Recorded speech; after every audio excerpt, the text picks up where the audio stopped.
Ma demi-sœur, par jalousie, a détruit mes rêves universitaires. Plus tard, j'ai refusé de l'aider à entrer en faculté de médecine en refusant de rédiger sa lettre de motivation. J'ai 23 ans et je n'aurais jamais pensé me retrouver dans cette situation, mais me voilà. Ma demi-sœur, Lily, également âgée de 23 ans, a toujours été une source de drame dans notre famille, mais ses dernières actions m'ont laissé choqué et confus. Un peu de contexte. Ma mère est décédée quand j'avais 10 ans, d'un type rare de cancer. Elle était pédiatre, et son dévouement envers ses patients m'a toujours inspiré. Je me souviens de nombreuses heures passées dans son cabinet après l'école, à la regarder interagir avec les enfants et leurs parents. Sa perte nous a durement touchés, moi et mon père, et pendant un temps, nous n'étions que tous les deux, essayant de nous adapter à cette nouvelle réalité. 2 ans plus tard, quand j'avais 12 ans, mon père s'est remarié. Il a rencontré Karen dans un groupe de soutien au deuil, et ils se sont rapprochés grâce à leurs expériences communes de perte de conjoint. Le premier mari de Karen était décédé dans un accident de voiture alors que Lily n'avait que 5 ans. Au début, j'étais un peu réticent à l'idée d'une nouvelle famille, mais je pouvais voir combien Karen rendait mon père heureux, alors j'ai essayé d'être compréhensif. Karen avait une fille, Lily, qui avait le même âge que moi. J'étais enthousiaste à l'idée d'avoir une sœur, imaginant que nous deviendrions les meilleurs amis et que nous nous confierions l'un à l'autre. Mais dès le début, Lily et moi ne nous entendions pas. Elle ressentait de la rancœur envers mon père et moi pour avoir envahi sa vie et faisait clairement savoir qu'elle ne nous considérait pas comme une famille. Je me souviens du jour où ils ont emménagé chez nous, Lily a refusé de sortir de la voiture, criant qu'elle voulait retourner dans leur ancienne maison. Karen et mon père ont mis plus d'1 heure à la convaincre de rentrer. Quand elle est finalement entrée, elle m'a regardé et a déclaré « Tu n'es pas mon frère et je ne veux pas de toi ici ». Ce fut un début difficile, pour le dire gentiment. En grandissant, Lily était toujours en compétition avec moi, surtout dans le domaine académique. Nous allions dans la même école, et elle essayait souvent de me surpasser en cours ou dans les activités extrascolaires. Si j'obtenais une bonne note à un examen, elle tenait à obtenir une note encore meilleure. Si je rejoignais un club, elle s'inscrivait aussi et tentait d'obtenir des postes de responsable. J'essayais de maintenir la paix et de ne pas participer à ces petites compétitions, mais c'était épuisant.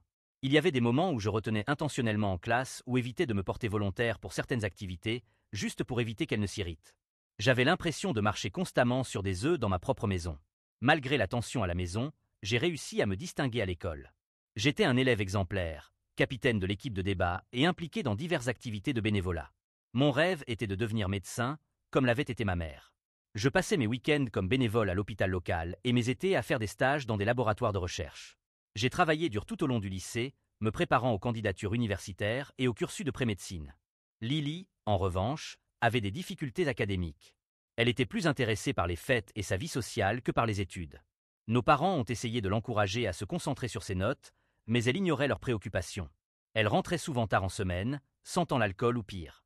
Lorsque nos parents tentaient d'imposer des règles, elle faisait de grandes crises, les accusant de me favoriser et de ne pas la comprendre. Je me souviens d'un incident en particulier durant notre avant-dernière année de lycée. Nous avions un grand projet d'histoire qui comptait pour une part significative de notre note.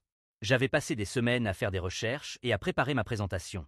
La veille de la remise du projet, je suis rentré chez moi et j'ai trouvé Lily en larmes. Elle n'avait même pas commencé son projet et était en panique. Malgré notre relation difficile, j'ai eu pitié d'elle et je lui ai proposé de l'aider. Nu soms rests evils tout la nuit à travailler sur son projet. Le lendemain, elle a présenté juste avant moi et a pratiquement utilisé tous les points principaux de ma présentation. Lorsque je l'ai confrontée à ce sujet, elle a simplement haussé les épaules et a dit « Tu as proposé de m'aider ». Quand est venu le moment de postuler aux universités, j'ai passé des mois à peaufiner mes candidatures. J'ai fait des recherches sur les universités, rédigé et réécrit mes lettres de motivation et rempli chaque formulaire avec soin.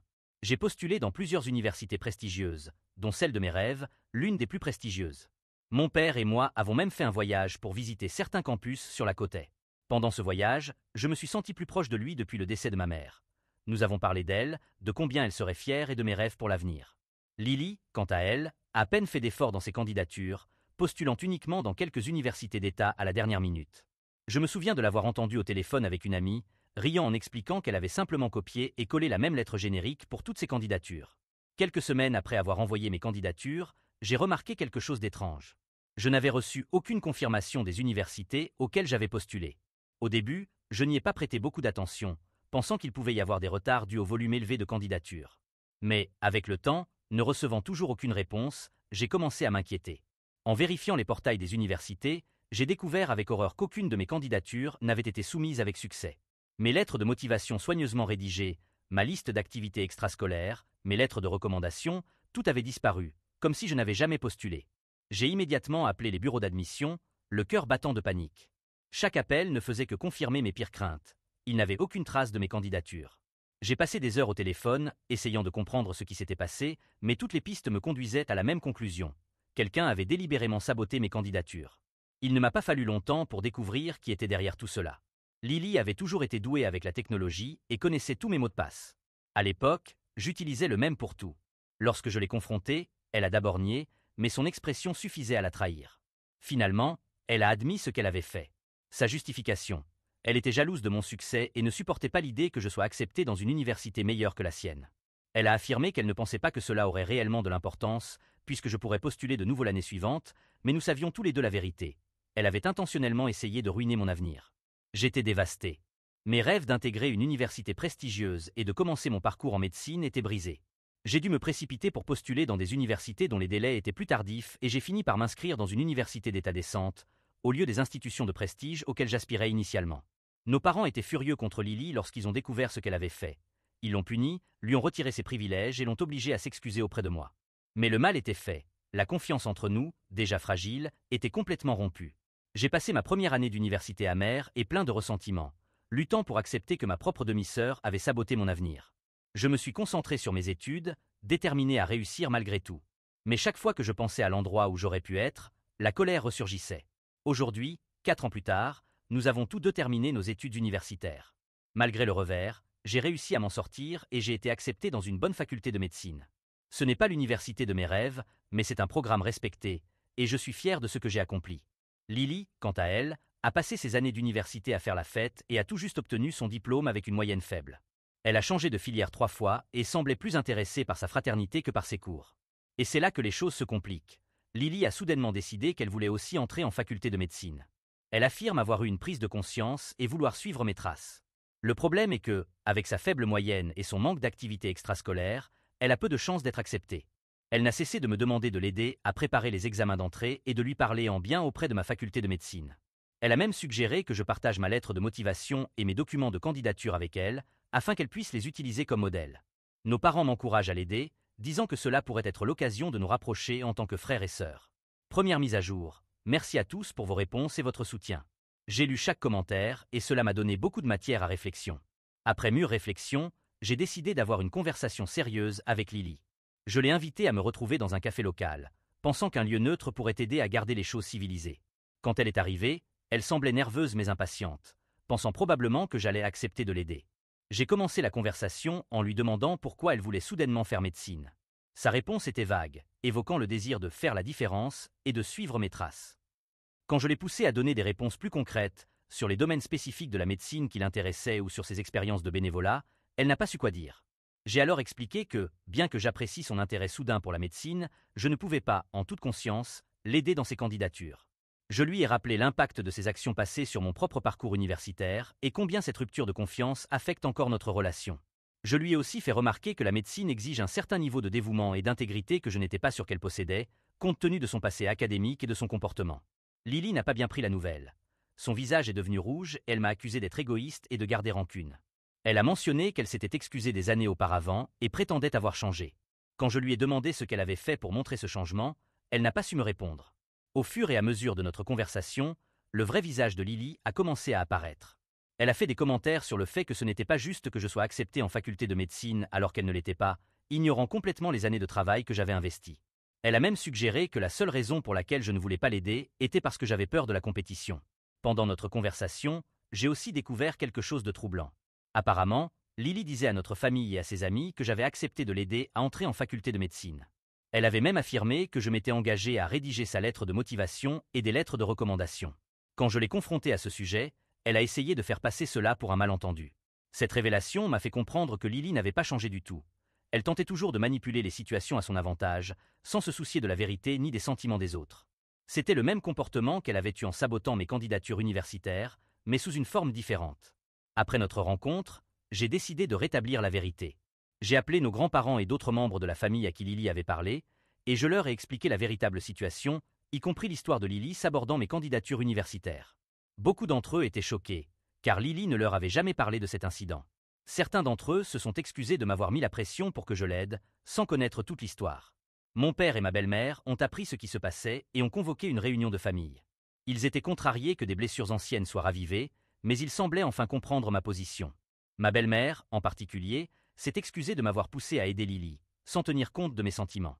Pendant la réunion familiale, j'ai aussi appris que Lily avait du mal à trouver un emploi depuis son diplôme. Apparemment, elle espérait que l'entrée en faculté de médecine résoudrait ses problèmes de carrière, ce qui expliquait son intérêt soudain pour la médecine. Cette information a renforcé ma décision de ne pas l'aider, car il était évident qu'elle n'était pas sincèrement intéressée par la médecine. Lily, cependant, était furieuse que je dévoile nos problèmes familiaux à la famille. Elle m'a accusé de monter tout le monde contre elle et a quitté la maison en colère. Elle est chez une amie et refuse de parler à quiconque. Dans les jours suivant la réunion familiale, j'ai reçu des réactions mitigées de mes proches. Certains ont été compréhensifs, soutenant ma décision et affirmant que Lily devait assumer ses propres responsabilités. D'autres ont suggéré que je devrais être la personne mature et l'aider malgré tout, en disant que la famille doit toujours passer en premier. Je me sentais soulagé d'avoir finalement défendu ma position, mais la tension familiale était palpable. Mon père et ma belle-mère marchaient sur des œufs, tiraillés entre leurs 2 enfants. J'ai décidé de me concentrer sur ma préparation pour la faculté de médecine et de limiter mes interactions avec Lily pour le moment. Certains d'entre vous m'ont conseillé de signaler les actions passées de Lily à l'université ou de prendre des mesures juridiques. Après réflexion, j'ai décidé de ne pas le faire pour l'instant. Bien que ce qu'elle ait fait soit inacceptable, je ne souhaite pas ruiner son avenir potentiel. Je choisis de continuer et de me concentrer sur mon propre chemin. Deuxième mise à jour. Cela fait quelques semaines depuis ma dernière mise à jour, et malheureusement, les choses ont pris une tournure que je n'aurais jamais imaginée. Je suis encore en train de traiter tout ce qui s'est passé, mais je sentais que je devais vous informer. Environ une semaine après notre confrontation, j'étais à la maison en train d'étudier quand j'ai entendu du bruit à l'extérieur de mon appartement. J'ai ouvert la porte et j'ai trouvé Lily, manifestement ivre, en train de faire un scandale. Elle criait que j'avais ruiné sa vie et que j'avais retourné la famille contre elle. Mes voisins commençaient à jeter des coups d'œil dehors, curieux du spectacle. J'ai essayé de la calmer et de la faire entrer pour éviter d'attirer davantage l'attention, mais elle s'est agitée encore plus dans son état d'ébriété. Elle a essayé de forcer l'entrée de l'appartement, renversant accidentellement une étagère près de la porte. Plusieurs photos encadrées sont tombées par terre, et mon ordinateur portable, qui était sur l'étagère, a glissé et s'est cassé. En voyant les dégâts, Lily a semblé se calmer un instant, et elle est restée là, hésitante, observant les dégâts avec un mélange de choc et de regret. J'ai profité de l'occasion pour la guider jusqu'au canapé, et j'ai appelé nos parents pour qu'ils viennent la chercher. Pendant que nous attendions, Lily a commencé à pleurer et m'a avoué quelque chose de choquant.